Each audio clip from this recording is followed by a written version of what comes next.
Hi, this is Glenda. I basically have a little card share today.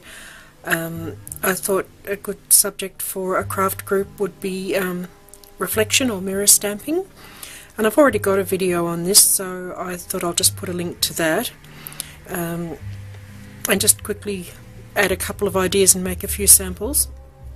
So if you Google reflection or mirror stamping, one of the ones that you'll get is something like this, and that will come up over and over and over.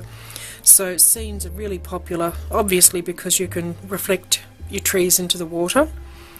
And I mean, the basic way that I like to do reflection stamping is you stamp on your piece of acetate, and you turn that over, put that down and rub it with your fingers, and then you use your Stamp-O-Majig to line up the next image. And as I say, I've got an earlier video on this, so I thought I'll leave it at that, and there's heaps of tutorials on it. But so that's one quite simple idea. You do your stamping. I have actually embossed this, heat embossed it, and then you watercolour.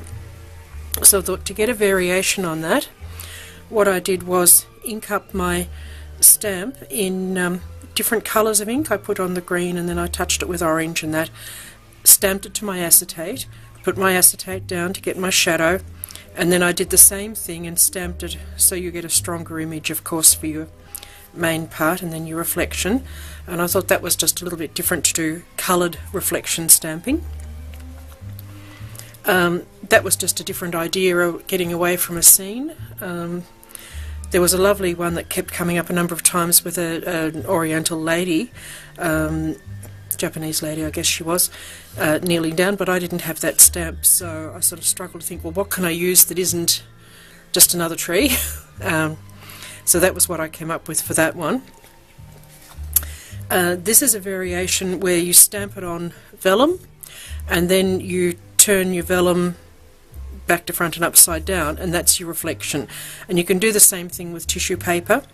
With the tissue paper you can stamp one on one side upside down, and then turn it over and stamp the other one on the other side, and then stick your tissue down. And I do mention that in my other video. But that's just a different technique again to get your reflection. I've just noticed he's a bit off, but still, sometimes reflections are off. And then this was the other idea I had. I hope it shows up. But what I did was stamp in Versamark onto my acetate, turn that over, put heat and stick powder on that, and then put glitter on the heat and stick powder, then just stamp my tree as normal on top. So I've got this sort of glittery reflection in the water, and I haven't seen anybody else do that. I don't know if they have, but I didn't find anybody else doing it, so I thought, well, that's something completely different. So that's my few suggestions, but it's a good subject to explore. So for a craft group, the extra things that people might like to bring would be the acetate, which can just be a piece of packaging, a stamp positioner such as a Stamp-O-Majig.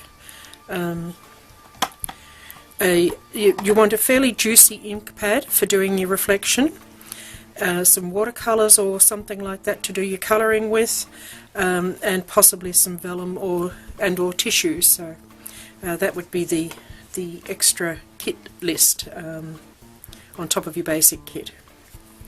So yeah, if you're having a craft group and you use the idea, love to hear it. Thank you.